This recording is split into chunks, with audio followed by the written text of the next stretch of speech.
Praise the lord అండి. పరిశుద్ధ గ్రంథము నుండి సంఖ్యాకాండము 31వ అధ్యాయము నుండి చివరి 36వ అధ్యాయము వరకు ఈ విధముగా వ్రాయబడి ఉన్నది. 31వ అధ్యాయము. మరియు యెహోవా, మిద్యానీయులు ఇశ్రాయేలీయులకు చేసిన హింసకు ప్రతిహింస చేయుడి. తరువాత నీవు నీ స్వజనుల యొద్దకు చేర్చబడదు అని మోషేకు సెలవీయగా, మోషే ప్రజలతో, మీలో కొందరు యుద్ధ సన్నద్ధులై మిద్యానీయుల మీదికి పోయి మిద్యానీయులకు యెహోవా విధించిన ప్రతిదండన చేయునట్లు ఇశ్రాయేలీయుల గోత్రములన్నింటిలోనూ ప్రతి గోత్రములో నుండి 1000 మందిని ఆ యుద్ధమునకు పంపవలెననెను.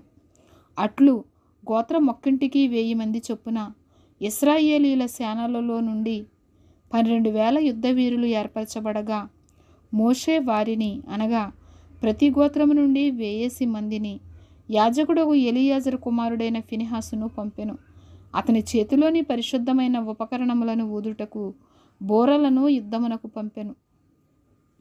యెహోవా మోషేకు ఆజ్ఞాపించినట్లు వారు మిద్యానీయులతో యుద్ధము చేసి మగవారినందరినీ చంపిరి.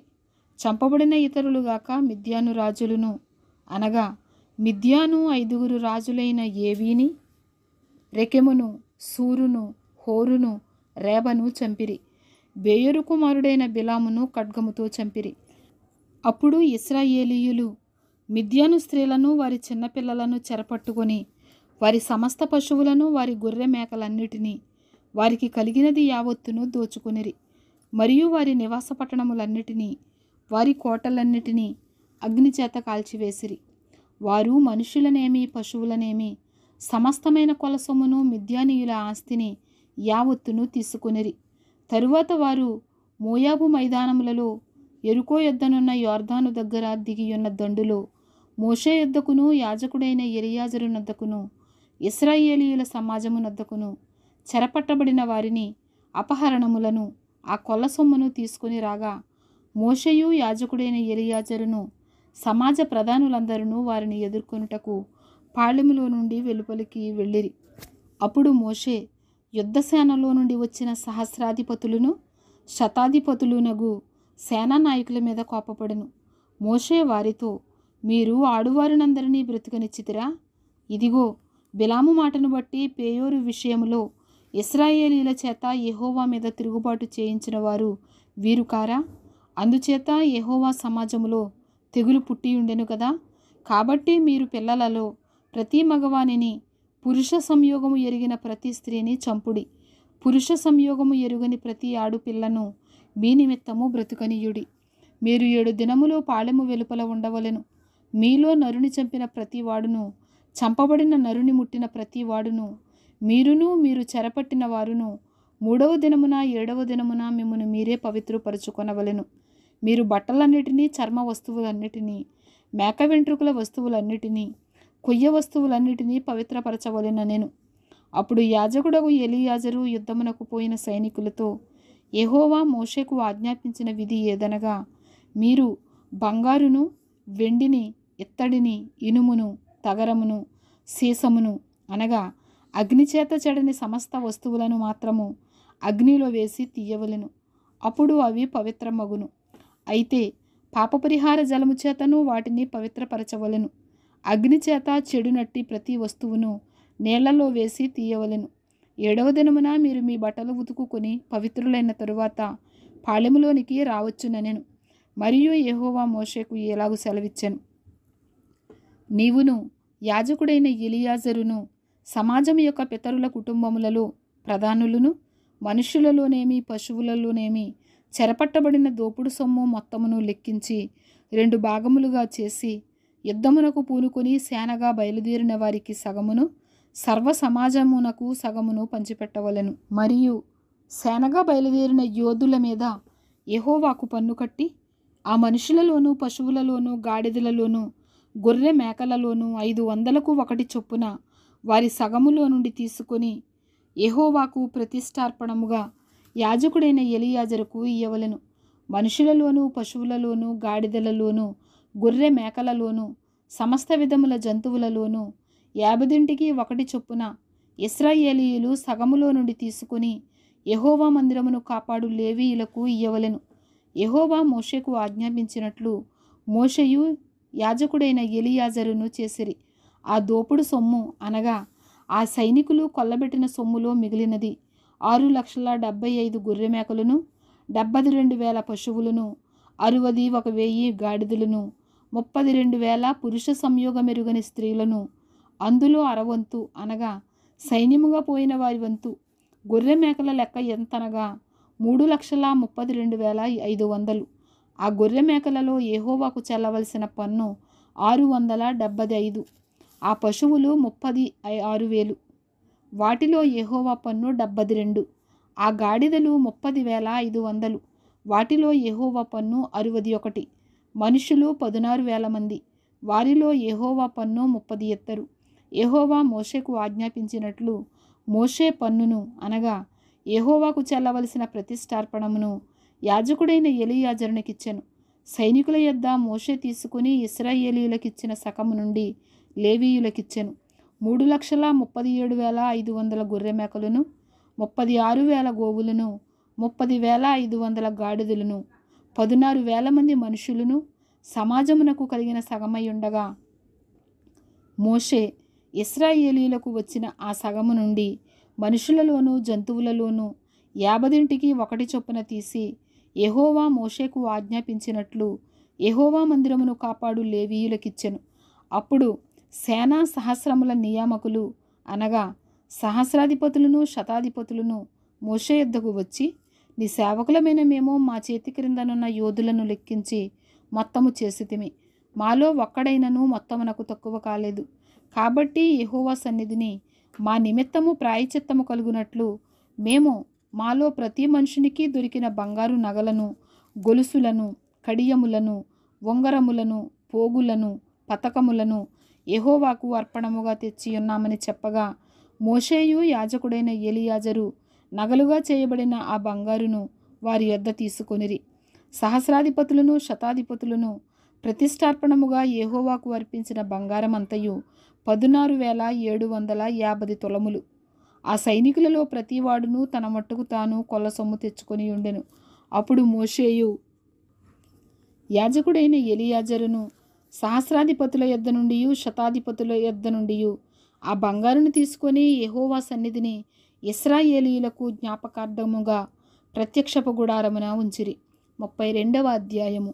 రుబేనీయులకును గాదీయులకును అతి విస్తారమైన మందలుండెను గనుక యాజెరు ప్రదేశమును గిలాదు ప్రదేశమును మందలకు తగిన స్థలమని తెలుసుకుని వారు వచ్చి మోషేను యాజకుడగు ఎలియాజరును సమాజ ప్రధానులతో అతార్వతు, దీబోను, యాజేరు, నిమ్రా, హెష్బోను, ఏలాలే, షెబాము, నెబో, బెయోను అను స్థలములు అనగా ఇశ్రాయేలీయుల సమాజము ఎదుట యెహోవా జయించిన దేశము మందలకు తగిన ప్రదేశము.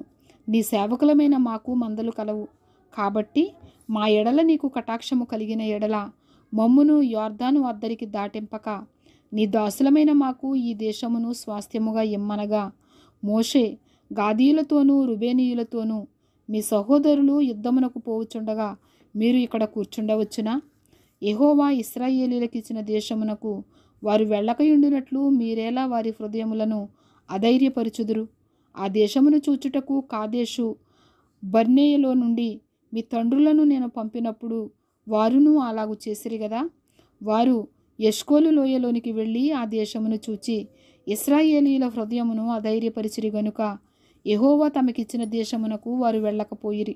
ఆ దినమున యెహోవా కోపము రగులుకొని 20 ఏండ్లు మొదలుకొని పైప్రాయము కలిగి ఐగుప్తు దేశములో నుండి వచ్చిన మనుషులలో పూర్ణ మనసుతో యెహోవాను అనుసరించిన కెనిజీయుడగు యెఫున్నె కుమారుడైన కాలేబును, నూను కుమారుడైన యెహోషువయు తప్ప మరి ఎవడును పూర్ణ మనసుతో నన్ను అనుసరింపలేదు గనుక నేను అబ్రహాము, ఇస్సాకు, యాకోబులకు ప్రమాణపూర్వకముగా ఇచ్చిన దేశమును వారు తప్ప మరి ఎవరునూ చూడరని ప్రమాణము చేశాను.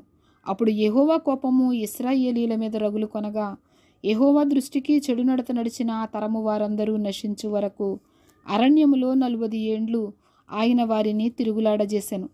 ఇప్పుడు ఇశ్రాయేలీయుల ఎడల యెహోవాకు కోపము మరీ ఎక్కువగా పుట్టించున్నట్లుగా ఆ పాపుల సంతానమైన మీరు మీ తండ్రులకు ప్రతిగా బయలుదేరి ఉన్నారు. మీరు ఆయనను అనుసరింపక వెనుకకు మళ్ళిన ఎడల ఆయన ఆ అరణ్యములో జనులను ఇంకా నిలువజేయును. అట్లు మీరు ఈ సర్వజనమును నశింపచేసెదరనెను. అందుకు వారు అతని యొద్దకు వచ్చి, మేము ఇక్కడ మా మందల కొరకు దొడ్లను, మా పిల్లల కొరకు పురములను కట్టుకొందుము. ఇశ్రాయేలీయులను వారి వారి స్థలములకు చేర్చు వరకు మేము వారి ముందర యుద్ధమునకు సిద్ధపడి సాగుదుము. అయితే మా పిల్లలు ఈ దేశ నివాసుల భయము చేత ప్రాకారము గల పురములలో నివసింపవలెను.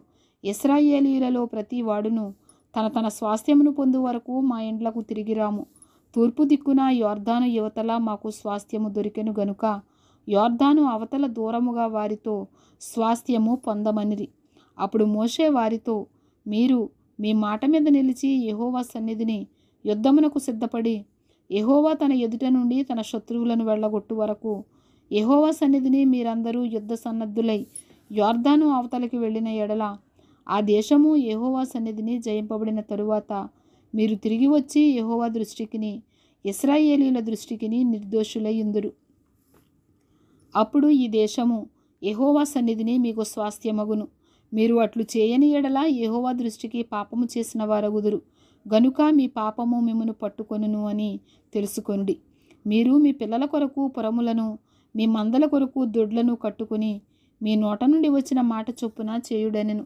అందుకు గాదీయులను రుబేనీయులను మోషేతో, మా ఏలినవాడు ఆజ్ఞాపించినట్లు నీ దాసులమైన మేము చేసేదము. మా పిల్లలు, మా భార్యలు, మా మందలు, మా సమస్త పశువులు అక్కడ గిలాదు పురములలో ఉండును. నీ దాసులమైన మేము అనగా మా సేనలో ప్రతి యోధుడును మా ఏలినవాడు చెప్పినట్లు యెహోవా సన్నిధిని యుద్ధము చేయుటకు యోర్దాను అవతలికి వచ్చేదమనిరి. కాబట్టి మోషే వారిని గూర్చి యాజకుడైన ఎలియాజరుకును, నూను కుమారుడైన యెహోషువకును, ఇశ్రాయేలీయుల గోత్రములలో పితరుల కుటుంబముల ప్రధానులకును ఆజ్ఞాపించి వారితో ఇట్లనెను, గాదీయులను రుబేనీయులను అందరూ యెహోవా సన్నిధిని యుద్ధమునకు సిద్ధపడి మీతో కూడా యోర్దాను అవతలికి వెళ్ళిన ఎడల ఆ దేశము మీ చేత జయింపబడిన తరువాత మీరు గిలాదు దేశమును వారికి స్వాస్థ్యముగా ఇయ్యవలెను. అయితే వారు మీతో కలిసి యోధులై అవలికి వెళ్ళని ఎడల వారు కనాను దేశమందే మీ మధ్యను స్వాస్థ్యములను పొందుదురనగా గాదీయులను రుబేనీయులను యెహోవా నీ దాసులమైన మాతో చెప్పినట్లే చేసేదము. మేము యెహోవా సన్నిధిని యుద్ధ సన్నద్ధులమై నది దాటి కనాను దేశంలోనికి వెళ్ళెదము. అప్పుడు యోర్దాను యువతల మేము స్వాస్థ్యమును పొందెదమని ఉత్తరమిచ్చిరి. అప్పుడు మోషే వారికి అనగా గాదీయులకును రుబేనీయులకును యోసేపు కుమారుడైన మనష్షే అర్ధగోత్రపు వారికిని అమోరీల రాజైన సీహోను రాజ్యమును, బాషాను రాజైన ఓగు రాజ్యమును, దాని ప్రాంతపురములతో ఆ దేశమును చుట్టునుండు ఆ దేశపురములను ఇచ్చెను.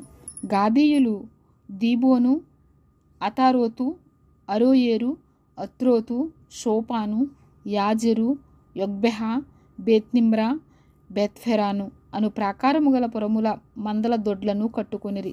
రూబేనీయులు మారుపేరు పొందిన హెష్బోను, ఏలాలే, కిర్యతాయిము, నెబో, బయల్మెయోను, షిబ్మా అను పురములను కట్టి తాము కట్టిన ఆ పురములకు వేరు పేరులు పెట్టిరి. మనష్షే కుమారులైన మాకీరీయులు గిలాదు మీదికి పోయి దాన్ని పట్టుకుని దానిలో ఉన్న అమోరీయులను వెళ్ళగొట్టిరి. మోషే మనష్షే కుమారుడైన మాకీరుకు గిలాదునిచ్చెను. అతడు అక్కడ నివసించెను. మనష్షే కుమారుడైన యాయీరు వెళ్ళి వారి పల్లెలను పట్టుకొని వాటికి యాయీరు పల్లెలను పేరు పెట్టెను. నోబహు వెళ్ళి కెనాతును దాని గ్రామములను పట్టుకొని దానికి నోబహు అని తన పేరు పెట్టెను. 33వ అధ్యాయము. మోషే అహరోనుల వలన తమ తమ సేనల చొప్పున ఐగుప్తు దేశములో నుండి బయలుదేరి వచ్చిన ఇశ్రాయేలీయులు చేసిన ప్రయాణములు ఇవి. మోషే యెహోవా సెలవిచ్చిన ప్రకారము వారి ప్రయాణములను బట్టి వారి సంచార క్రమములను వ్రాసెను. వారి సంచార క్రమముల ప్రకారము వారి ప్రయాణములు ఇవి.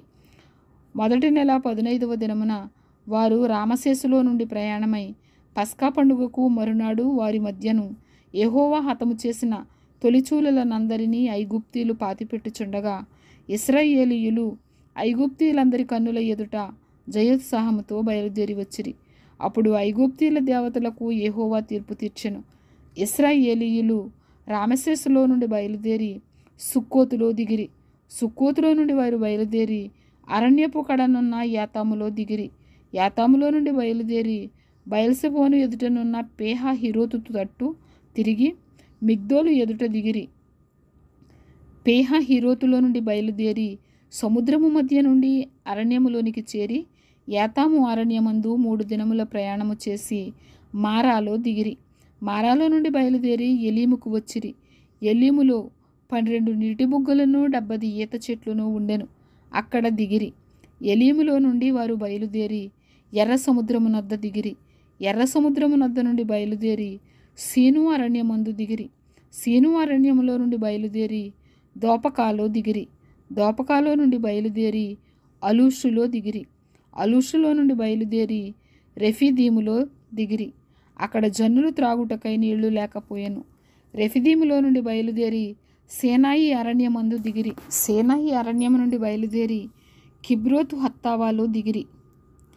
కిబ్రోతు హత్తావాలు నుండి బయలుదేరి హజేరోతులో దిగిరి. హజేరోతులో నుండి బయలుదేరి రెత్మాలో దిగిరి. రెత్మాలో నుండి బయలుదేరి రిమ్మోను పారెసులో దిగిరి. రిమ్మోను పారెసులో నుండి బయలుదేరి లెబ్నాలో దిగిరి. లెబ్నాలో నుండి బయలుదేరి రీసాలో దిగిరి. రీసాలో నుండి బయలుదేరి కెహేలాతాలో దిగిరి. కెహేలాతాలో నుండి బయలుదేరి షాపేరు కొండ వద్ద దిగిరి. షాపేరు కొండ వద్ద నుండి బయలుదేరి హరాదాలో దిగిరి. హరాదాలో నుండి బయలుదేరి మకేలోతులో దిగిరి. మకేలోతులో నుండి బయలుదేరి తాహతులో దిగిరి. తాహతులో నుండి బయలుదేరి తారహులో దిగిరి. తారహులో నుండి బయలుదేరి మెత్కాలో దిగిరి. మెత్కాలో నుండి బయలుదేరి హష్మోనాలో దిగిరి. హష్మానాలో నుండి బయలుదేరి మొసేరోతులో దిగిరి. మొసేరోతులో నుండి బయలుదేరి బెనయాకానులో దిగిరి. బెనయాకానులో నుండి బయలుదేరి హోర్ హగ్గిద్గాదులో దిగిరి. హోర్ హగ్గిద్గాదులో నుండి బయలుదేరి యొద్బాతాలో దిగిరి. యొద్బాతాలో నుండి బయలుదేరి ఎబ్రోనాలో దిగిరి. ఎబ్రోనాలో నుండి బయలుదేరి ఎసోన్గెబెరులో దిగిరి. ఎసోన్గెబెరులో నుండి బయలుదేరి కాదేశు అనబడిన సీను అరణ్యములో దిగిరి. కాదేశులో నుండి బయలుదేరి ఎదోము దేశము కడనున్న హోరు కొండ దగ్గర దిగిరి. యెహోవా సెలవిచ్చిన ప్రకారము యాజకుడైన అహరోను హోరు కొండనెక్కి ఇశ్రాయేలీయులు ఐగుప్తు దేశములో నుండి బయలుదేరి వచ్చిన 40వ సంవత్సరమున 5వ నెల మొదటి దినమున అక్కడ మృతి నొందెను. అహరోను 123 ఏండ్ల ఈడుగలవాడై హోరు కొండ మీద మృతి నొందెను. అప్పుడు దక్షిణ దిక్కున కనాను దేశమందు నివసించిన ఆరాధు రాజైన కనానీయుడు ఇశ్రాయేలీయులు వచ్చిన సంగతి వినెను. వారు హోరుకొండ నుండి బయలుదేరి సల్మానాలో దిగిరి. సల్మానాలో నుండి బయలుదేరి పూనోనులో దిగిరి. పూనోనులో నుండి బయలుదేరి ఓబోతులో దిగిరి. ఓబోతులో నుండి బయలుదేరి మోయాబు పొలిమేర యుద్ధనున్న ఈయే అబారీములో దిగిరి. ఈయే అబారీములో నుండి బయలుదేరి దీబోనుగాదులో దిగిరి. దీబోనుగాదులో నుండి బయలుదేరి అల్మోను దిబ్లతాయిములో దిగిరి. అల్మోను దిబ్లతాయిములో నుండి బయలుదేరి నెబో ఎదుటి అబారీము కొండలలో దిగిరి. అబారీము కొండలలో నుండి బయలుదేరి ఎరికో దగ్గర యొర్దానుకు సమీపమైన మోయాబు మైదానములలో దిగిరి. వారు మోయాబు మైదానములలో బెత్యేషిమోతు మొదలుకొని అబేలు షిత్తీము వరకు యొర్దాను దగ్గర దిగిరి. ఎరికో యొద్ద అనగా యొర్దానుకు సమీపమైన మోయాబు మైదానములలో యెహోవా మోషేకు ఇలాగు సెలవిచ్చెను. నీవు ఇశ్రాయేలీయులతో ఇట్లనుము, మీరు యొర్దానును దాటి కనాను దేశమును చేరిన తరువాత ఆ దేశ నివాసులందరినీ మీ ఎదుట నుండి వెళ్ళగొట్టి వారి సమస్త ప్రతిమలను నాశనము చేసి వారి పోత విగ్రహములన్నిటినీ నశింపచేసి వారి ఉన్నత స్థలములన్నిటినీ పాడు చేసి ఆ దేశమును స్వాధీనపరుచుకొని దానిలో నివసింపవలెను. ఏలయనగా దాన్ని స్వాధీనపరుచుకున్నట్లు ఆ దేశమును మీకిచ్చితిని. మీరు మీ వంశముల చొప్పున చీట్లు వేసి ఆ దేశమును స్వాస్థ్యములుగా పంచుకొనవలెను. ఎక్కువ మందికి ఎక్కువ స్వాస్థ్యమును, తక్కువ మందికి తక్కువ స్వాస్థ్యము ఇయ్యవలెను. ఎవని చీటి ఏ స్థలమున పడునో వానికి ఆ స్థలమే కలుగును. మీ తండ్రుల గోత్రముల చొప్పున మీరు స్వాస్థ్యములు పొందవలెను. అయితే మీరు మీ ఎదుట నుండి ఆ దేశ నివాసులను వెళ్ళగొట్టని ఎడల మీరు వారిలో ఎవరిని ఉండనిచ్చెదరో వారు మీ కన్నులలో ముండ్లుగాను మీ ప్రక్కలలో శూలములుగాను ఉండి మీరు నివసించు ఆ దేశములో మిమ్మను బాధ పెట్టెదరు. మరియు నేను వారికి చేయ తలంచినట్లు మీకు చేసేదనని వారితో చెప్పుము. 34వ అధ్యాయము. మరియు యెహోవా మోషేకు ఎలాగు సెలవిచ్చెను, నీవు ఇశ్రాయేలీయులతో కనాను దేశమున అనగా పొలిమేరల చొప్పున మీరు చీట్లు వేసి స్వాస్థ్యముగా పంచుకొను కనాను దేశమున మీరు ప్రవేశించుచుండగా మీ దక్షిణ దిక్కు సీను అరణ్యము మొదలుకొని ఎదోము సరిహద్దు అనగా మీ దక్షిణపు సరిహద్దు ఉప్పు సముద్రము యొక్క తూర్పు తీరము వరకు ఉండును. మీ సరిహద్దు దక్షిణము మొదలుకొని అక్రబ్బీము కనుమ యొద్ద తిరిగి సీను వరకు వ్యాపించును. అది దక్షిణము నుండి కాదేశు బర్నేయ వరకు వ్యాపించి అక్కడ నుండి హస్రద్దారు వరకు పోయి అక్కడ నుండి అస్మోను వరకు సాగును. అస్మోను నుండి ఐగుప్తు నది వరకు సరిహద్దు తిరిగి సముద్రము వరకు వ్యాపించును. పడమటి సరిహద్దు ఏదనగా మహాసముద్రము, అదే మీకు పడమటి సరిహద్దుగా నుండును. మీ ఉత్తరపు సరిహద్దును మహాసముద్రము యొద్ద నుండి హోరు కొండ వరకు ఏర్పరచుకొనవలను. హోరు కొండ యొద్ద నుండి హమాతునకు పోవు మార్గము వరకు ఏర్పరచుకొనవలను. ఆ సరిహద్దు సెదాదు వరకు వ్యాపించును. అక్కడ నుండి సరిహద్దు జిప్రోను వరకు వ్యాపించును. దాని చివర హసరేనానునద్ద ఉండును. అది మీకు ఉత్తరపు సరిహద్దు. తూర్పు సరిహద్దు హసరేనాను నుండి షెపాము వరకు మీరు ఏర్పరచుకొనవలెను. షెపాము నుండి సరిహద్దు అయీనుకు తూర్పున రిబ్లా వరకు నుండును. ఆ సరిహద్దు దిగి తూర్పున కిన్నెరెతు సముద్రము నొడ్డును తగిలియుండును. ఆ సరిహద్దు యొర్దాను నది వరకు దిగి ఉప్పు సముద్రము దనుక వ్యాపించును. ఆ దేశము చుట్టూనున్న సరిహద్దుల మధ్యనున్న దేశము మీదేయుండునని వారికి ఆజ్ఞాపించుము. మోషే ఇశ్రాయేలీయులతో, మీరు చీట్ల చేత పొందబోచున్న దేశము ఇది. యెహోవా 9 గోత్రములకును అర్ధ గోత్రమునకును దీనినియ్యవలెనని ఆజ్ఞాపించెను. ఏలయనగా తమ తమ పితరుల కుటుంబముల ప్రకారము రూబేనీయులను గాదీయులను తమ తమ స్వాస్థ్యములను పొందిరి. మనష్షే అర్ధగోత్రపు వారు తమ స్వాస్థ్యము పొందిరి. ఆ 2 గోత్రపు వారును అర్ధగోత్రపు వారును సూర్యోదయ దిక్కున అనగా తూర్పు దిక్కున యెరికో యొద్ద యొర్దాను యువతల తమ తమ స్వాస్థ్యములను పొందిరని చెప్పెను. మరియు యెహోవా మోషేకు ఎలాగు సెలవిచ్చెను, ఆ దేశమును మీకు స్వాస్థ్యముగా పంచిపెట్టవలసిన వారెవరనగా యాజకుడైన ఎలియాజరును నూను కుమారుడైన యెహోషువయు. మరియు ఆ దేశమును మీకు స్వాస్థ్యముగా పంచిపెట్టుటకు ప్రతి గోత్రములో ఒక్కొక్క ప్రధానుని ఏర్పరచుకొనవలెను.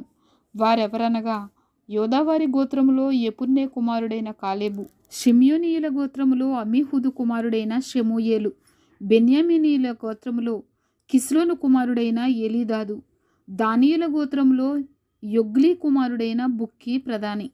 యోసేపు పుత్రులలో ఏఫోదు కుమారుడైన హన్నీయేలు మనష్షీయుల గోత్ర ప్రధాని. ఎఫ్రాయిమీయుల గోత్రములో షిఫ్తాను కుమారుడైన కెమూయేలు ప్రధాని. జెబూలూనీయుల గోత్రములో పర్నాకు కుమారుడైన ఎలీషాపాను ప్రధాని. ఇశ్శాఖారీయుల గోత్రములో అజాను కుమారుడైన పల్తీయేలు ప్రధాని. అషేరీయుల గోత్రములో షెలోమి కుమారుడైన అహీహూదు ప్రధాని. నఫ్తాలీయుల గోత్రములో అమీహూదు కుమారుడైన పెదహేలు ప్రధాని. కనాను దేశములో ఇశ్రాయేలీయులకు వారి వారి స్వాస్థ్యములను పంచిపెట్టుటకు యెహోవా ఆజ్ఞాపించిన వారు వీరే. 35వ అధ్యాయము. మరియు యెరికో యొద్ద యొర్దానుకు సమీపమైన మోయాబు మైదానములలో యెహోవా మోషేకు ఎలాగు సెలవిచ్చెను, ఇశ్రాయేలీయులు తాము పొందు స్వాస్థ్యములో లేవీయులు నివసించుటకు వారికి పురములను ఇయ్యవలెనని వారికి ఆజ్ఞాపించుము. ఆ పురముల చుట్టూనున్న పల్లెలను లేవీయులకు ఇయ్యవలెను. వారు నివసించుటకు ఆ పురములు వారి వగును. వాటి పొలములు వారి పశువులకును వారి మందలకును వారి సమస్త జంతువులకును ఉండవలెను. మీరు లేవీయులకిచ్చు పురముల పల్లెల ప్రతి పురము యొక్క గోడ మొదలుకొని చుట్టూ 1000 మూరలు. మరియు మీరు ఆ పురముల వెలుపల నుండి తూర్పు దిక్కున 2000 మూరలను, దక్షిణ దిక్కున 2000 మూరలను, పడమటి దిక్కున 2000 మూరలను, ఉత్తర దిక్కున 2000 మూరలను కొలవవలెను. ఆ నడుమ పురముండవలెను. అది వారి పురములకు పల్లెలుగా ఉండును. మరియు మీరు లేవీయులకిచ్చు పురములలో 6 ఆశ్రయపురములుండవలెను. నరహంతకుడు వాటిలోనికి పారిపోవునట్లుగా వాటిని నియమింపవలెను. అవియు కాక 42 పురములను ఇయ్యవలెను. వాటి వాటి పల్లెలతో కూడా మీరు లేవీయులకు ఇయ్యవలసిన పురములన్నీయు 48. మీరు ఇచ్చుపురములు ఇశ్రాయేలీయుల స్వాస్థ్యములో నుండి ఇయ్యవలెను. మీరు ఎక్కువైన దానిలో ఎక్కువగాను తక్కువైన దానిలో తక్కువగాను ఇయ్యవలెను. ప్రతి గోత్రము తాను పొందు స్వాస్థ్యము చొప్పున తన తన పురములలో కొన్నిటిని లేవీయులకు ఇయ్యవలెను. మరియు యెహోవా మోషేకు ఇలాగు సెలవిచ్చెను, నీవు ఇశ్రాయేలీయులతో ఇట్లనుము, మీరు యొర్దాను దాటి కనాను దేశంలోనికి వెళ్ళిన తరువాత ఆశ్రయపురములుగా ఉండుటకు మీరు పురములను ఏర్పరచుకొనవలెను. పొరబాటున ఒకని చంపినవాడు వాటిలోనికి పారిపోవచ్చును. తీర్పు పొందుటకై నరహంతకుడు సమాజం ఎదుట నిలుచు వరకు వాడు మరణశిక్ష నందకూడదు గనుక ప్రతి హత్య చేయువాడు రాకుండా అవి మీకు ఆశ్రయపురములుగా ఉండును. మీరు ఇయ్యవలసిన ఆ పురములలో 6 ఆశ్రయపురములుండవలెను. వాటిలో యొర్దాను యువతల 3 పురములను ఇయ్యవలెను. కనాను దేశములో 3 పురములను ఇయ్యవలెను. అవి మీకు ఆశ్రయపురములుగా ఉండును. పొరబాటున ఒకని చంపిన ఎవడైనను వాటిలోనికి పారిపోవునట్లు ఆ 6 పురములు ఇశ్రాయేలీయులకును పరదేశులకును మీ మధ్య నివసించు వారికిని ఆశ్రయమై ఉండును. ఒకడు చచ్చునట్లు వానిని ఇనుప ఆయుధముతో కొట్టువాడు నరహంతకుడు. ఆ నరహంతకునికి నిశ్చయముగా మరణశిక్ష విధింపవలెను. ఒకడు చచ్చునట్లు మరి ఒకడు రాతితో వాని కొట్టగా దెబ్బతినినవాడు చనిపోయిన ఎడల కొట్టినవాడు నరహంతకుడగును. ఆ నరహంతకుడు నిశ్చయముగా మరణశిక్ష నొందును. మరియు ఒకడు చచ్చునట్లు మరి ఒకడు చేతికర్రతో కొట్టగా దెబ్బ తినినవాడు చనిపోయిన ఎడల కొట్టినవాడు నరహంతకుడగును. ఆ నరహంతకుడు నిశ్చయముగా మరణశిక్ష నొందును. హత్య విషయములో ప్రతిహత్య చేయువాడు తానే నరహంతకుని చంపవలెను. వాని కొనుగొనినప్పుడు వాని చంపవలెను. ఒకడు చచ్చునట్లు వాని పగబట్టి పొడిచినను లేక పొంచియుండి వాని మీద దేనినైనను వేసినను లేక ఒకడు చచ్చునట్లు వైరము వలన చేతితో వాని కొట్టినను కొట్టినవాడు నరహంతకుడు. నిశ్చయముగా వాని చంపవలెను. నరహత్య విషయంలో ప్రతిహత్య చేయువాడు ఆ నరహంతకుని కనుగొనినప్పుడు వాని చంపవలెను. అయితే పగబట్టక హఠాత్తుగా వానిని పొడిచినను పొంచియుండక వాని మీద ఏ ఆయుధమునైనా వేసినను వాని చూడక ఒకడు చచ్చునట్లు వాని మీద రాయి పడవేసినను దెబ్బతినినవాడు చనిపోయిన ఎడల కొట్టినవాడు వాని మీద పగబట్టలేదు, వానికి హాని చేయగోరలేదు. కాబట్టి సమాజము ఈ విధులను బట్టి కొట్టినవానికిని హత్య విషయములో ప్రతిహత్య చేయువానికిని తీర్పు తీర్చవలెను. అట్లు సమాజము నరహత్య విషయములో ప్రతిహత్య చేయువాని చేతిలో నుండి ఆ నరహంతకుని విడిపింపవలెను. అప్పుడు సమాజము వాడు పారిపోయిన ఆశ్రయపురమునకు వాని మరలా పంపవలెను. వాడు పరిశుద్ధ తైలముతో అభిషేకింపబడిన ప్రధాన యాజకుడు మృతి నొందు వరకు అక్కడనే నివసింపవలెను. అయితే ఆ నరహంతకుడు ఎప్పుడైనను తాను పారిపోయి చొచ్చిన ఆశ్రయపురము యొక్క సరిహద్దును దాటి వెళ్ళినప్పుడు నరహత్య విషయములో ప్రతిహత్య చేయువాడు ఆశ్రయపురము యొక్క సరిహద్దు వెలుపల వాని కనుగొనిన ఎడల ఆ ప్రతిహంతకుడు ఆ నరహంతకుని చంపినను వాని మీద ప్రాణము తీసిన దోషము ఉండదు. ఏలయనగా ప్రధాన యాజకుడు మృతి నొందు వరకు అతడు ఆశ్రయపురములోనే నివసింపవలెను. ప్రధాన యాజకుడు మృతి నొందిన తరువాత ఆ నరహంతకుడు తన స్వాస్థ్యమున్న దేశమునకు తిరిగి వెళ్ళవచ్చును. ఇవి మీ సమస్త నివాస స్థలములలో మీ తరతరములకు మీకు విధింపబడిన కట్టడ. ఎవడైనను ఒకని చావగొట్టిన ఎడల సాక్షుల నోటి మాట వలన ఆ నరహంతకునికి మరణశిక్ష విధింపవలెను. ఒక సాక్షి మాట మీదనే ఎవనికిని మరణశిక్ష విధింపకూడదు. చావతగిన నరహంతకుని ప్రాణము కొరకు మీరు విమోచన ధనమును అంగీకరింపక నిశ్చయముగా వానికి మరణశిక్ష విధింపవలెను. మరియు ఆశ్రయపురమునకు పారిపోయిన వాడు యాజకుడు మృతి నొందక మునుపు స్వదేశమందు నివసించున్నట్లు వాని చేత విమోచన ధనమును అంగీకరింపకూడదు. మీరుండు దేశమును అపవిత్రపరచకూడదు. నరహత్య దేశమును అపవిత్రపరచును కదా. దేశములో చిందిన రక్తము నిమిత్తము చిందించిన వాని రక్తము వలననే ప్రాయచిత్తము కలుగును గాని మరి దేని వలనను కలుగదు. మీరు నివసించు దేశమును అపవిత్రపరచకూడదు. అందులో నేను మీ మధ్యను నివసించుచున్నాను. నిజముగా యెహోవా అను నేను ఇశ్రాయేలీయుల మధ్య నివసించుచున్నాను. 36వ అధ్యాయము. యోసేపు పుత్రుల వంశములలో మాకీరు కుమారుడును మనష్షే మనుమడునైన గిలాదు యొక్క పుత్రువంశముల పెద్దలు వచ్చి మోషే ఎదుటను ఇశ్రాయేలీయుల పితరుల కుటుంబముల ప్రధానుల ఎదుటను మాటలాడి ఇట్లనిరి, ఆ దేశమును వంతు చీట్ల చొప్పున ఇశ్రాయేలీయులకు స్వాస్థ్యముగా ఇయ్యవలెనని యెహోవా మా ఏలిన వానికి ఆజ్ఞాపించెను. మరియు మా సహోదరుడైన సెలోపెహాదు స్వాస్థ్యమును అతని కుమార్తెలకు ఇయ్యవలెనని మా ఏలినవాడు యెహోవా చేత ఆజ్ఞనుందెను. అయితే వారు ఇశ్రాయేలీయులలో వేరు గోత్రముల వారినెవరినైనను పెండ్లి చేసుకొనిన ఎడల వారి స్వాస్థ్యము మా పితరుల స్వాస్థ్యము నుండి తీయబడి వారు కలుసుకొనిన వారి గోత్ర స్వాస్థ్యముతో కలుపబడి మాకు వంతు చీట్ల చొప్పున కలిగిన స్వాస్థ్యము నుండి విడిపోవును. కాబట్టి ఇశ్రాయేలీయులకు సునాద సంవత్సరము వచ్చినప్పుడు వారి స్వాస్థ్యము వారు కలుసుకొనిన వారి గోత్ర స్వాస్థ్యముతో కలుపబడును గనుక ఆ వంతున మా పితరుల గోత్ర స్వాస్థ్యము తగ్గిపోవుననగా మోషే యెహోవా సెలవిచ్చినట్లు ఇశ్రాయేలీయులకు ఆజ్ఞాపించి ఇట్లనెను, యోసేపు పుత్రుల గోత్రికులు చెప్పినది న్యాయమే. యెహోవా సెలోపెహాదు కుమార్తెలను గూర్చి సెలవిచ్చిన మాట ఏదనగా, వారు తమకు ఇష్టులైన వారిని పెండ్లి చేసుకొనవచ్చును గాని వారు తమ తండ్రి గోత్ర వంశములోనే పెండ్లి చేసుకొనవలెను. ఇశ్రాయేలీయుల స్వాస్థ్యము ఒక గోత్రములో నుండి వేరొక గోత్రములోనికి పోకూడదు. ఇశ్రాయేలీయులలో ప్రతి వాడును తన తన పితరుల గోత్ర స్వాస్థ్యమును హత్తుకొని ఉండవలెను. మరియు ఇశ్రాయేలీయులకు వారి వారి పితరుల స్వాస్థ్యము కలుగునట్లు ఇశ్రాయేలీయుల గోత్రములలో స్వాస్థ్యము గల ప్రతి కుమార్తెయు తన తండ్రి గోత్ర వంశములోనే పెండ్లి చేసుకొనవలెను. స్వాస్థ్యము ఒక గోత్రములో నుండి వేరొక గోత్రమునకు పోకూడదు. ఇశ్రాయేలీయుల గోత్రములు వారి వారి స్వాస్థ్యములో నిలిచి ఉండవలెను. యెహోవా మోషేకు ఆజ్ఞాపించినట్లు సెలోపెహాదు కుమార్తెలు చేసిరి. సెలోపెహాదు కుమార్తెలైన మహలా, తిర్సా, హొగ్లా, మిల్కా, నూయా తమ తండ్రి సహోదరుని కుమారులను పెండ్లి చేసుకొనిరి.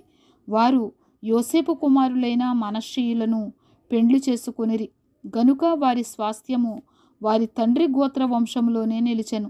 యెరికో యొద్ద యొర్దానుకు సమీపమైన మోయాబు మైదానములలో యెహోవా మోషే చేత ఇశ్రాయేలీయులకు ఆజ్ఞాపించిన విధులను ఆజ్ఞలను ఇవే. ఇంతటితో సంఖ్యాకాండము ముగియుచున్నది. ఆమేన్.